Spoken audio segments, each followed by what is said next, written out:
ರಾಮದುರ್ಗ ತಾಲೂಕಿಗೆ ಭೇಟಿ ನೀಡಿದ ಜಿಲ್ಲಾ ಪಂಚಾಯತ್ ಯೋಜನಾ ನಿರ್ದೇಶಕರಾದ ರವಿ ಬಂಗಾರಪ್ಪನವರ್.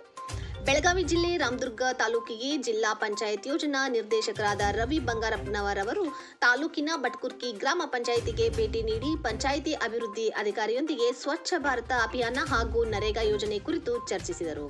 ನಂತರ ಅಲ್ಲಿಯೇ ಸರ್ಕಾರಿ ಪ್ರಾಥಮಿಕ ಶಾಲೆಗೆ ಭೇಟಿ ನೀಡಿ ಮಕ್ಕಳ ಜೊತೆ ಬಿಸಿಯೂಟ ಹಾಗೂ ಸಮವಸ್ತ್ರ ಬಗ್ಗೆ ಚರ್ಚೆ ಮಾಡಿದರು. ನಂತರ ಇಂದಿರಾ ಗಾಂಧಿ ವಸತಿ ಶಾಲೆಗೆ ಭೇಟಿ ನೀಡಿ ಶಾಲೆಯ ವ್ಯವಸ್ಥೆ ಬಗ್ಗೆ ಪರಿಶೀಲಿಸಿದರು ಹಾಗೂ ಕ್ರೀಡಾಕೂಟದಲ್ಲಿ ವಿಜೇತರಾದ ಮಕ್ಕಳಿಗೆ ಬಹುಮಾನ ವಿತರಿಸಿದರು. ಹಲಗತ್ತಿ ಗ್ರಾಮ ಪಂಚಾಯಿತಿಗೆ ಭೇಟಿ ನೀಡಿ ಘನ ತ್ಯಾಜ್ಯ ವಿಲೇವಾರಿ ಘಟಕವನ್ನ ಪರಿಶೀಲಿಸಿದರು. ಪಂಚಾಯಿತಿ ಅಭಿವೃದ್ಧಿ ಅಧಿಕಾರಿಯವರಿಗೆ ಗ್ರಾಮದಲ್ಲಿ ಸ್ವಚ್ಛತೆ ಹಾಗೂ ಕುಡಿಯುವ ನೀರಿನ ಬಗ್ಗೆ ಮುಂಜಾಗ್ರತೆ ಕ್ರಮ ವಹಿಸಲು ಸೂಚಿಸಿದರು. ನರೇಗಾ ಯೋಜನೆ ಕೂಲಿಕಾರರಿಂದ ಕೂಲಿ ಬೇಡಿಕೆ ಪಡೆದುಕೊಂಡು ಕೂಲಿಕಾರರಿಗೆ ಕೆಲಸ ನೀಡಲು ಸೂಚಿಸಿದರು. ತದನಂತರ ತಾಲೂಕು ಪಂಚಾಯಿತಿಯಲ್ಲಿ ಜರುಗಿದ ಜಮಾಬಂದಿ ಸಭೆಯ ಅಧ್ಯಕ್ಷತೆ ವಹಿಸಿ ತಾಲೂಕಿನ ಎಲ್ಲಾ ಇಲಾಖೆಗಳು ಹಾಗೂ ತಾಲೂಕು ಪಂಚಾಯಿತಿಯ ಖರ್ಚು ವೆಚ್ಚಗಳ ಸಂಪೂರ್ಣ ಮಾಹಿತಿಯನ್ನ ಪಡೆದುಕೊಂಡರು ಹಾಗೂ ಸಲಹೆ ಸೂಚನೆಗಳನ್ನು ಸಹ ನೀಡಿದರು.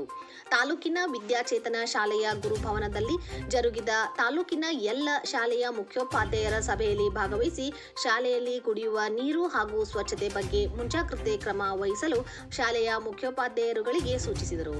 ಈ ಸಂದರ್ಭದಲ್ಲಿ ರಾಮದುರ್ಗ ತಾಲೂಕ್ ಪಂಚಾಯತ್ ಕಾರ್ಯನಿರ್ವಾಹಕ ಅಧಿಕಾರಿ ಬಸವರಾಜ್ ಐನಾಪುರ್ ಹಾಗೂ ಸಹಾಯಕ ನಿರ್ದೇಶಕರು ಶೇಖರ್ ಹಿರೇಸೋಮಣ್ಣವರ್, ತಾಲೂಕು ಮಟ್ಟದ ವಿವಿಧ ಇಲಾಖೆಯ ಅಧಿಕಾರಿಗಳು, ಪಂಚಾಯಿತಿ ಅಭಿವೃದ್ಧಿ ಅಧಿಕಾರಿ ವೆಂಕಟೇಶ್ ಲಮಾಣಿ ಹಾಗೂ ವಿದ್ಯಾಗಣಪ ಹಾಗೂ ತಾಲೂಕು ಪಂಚಾಯಿತಿ ಐಇಸಿ ಸಂಯೋಜಕ ಕಲ್ಮೇಶ್ ಹಗೇರ್, ತಾಂತ್ರಿಕ ಸಂಯೋಜಕ ಮಹೇಶ್ ತಳವಾರ್, ಗ್ರಾಮ ಪಂಚಾಯಿತಿ ಸಿಬ್ಬಂದಿ ವರ್ಗ ಉಪಸ್ಥಿತರಿದ್ದರು.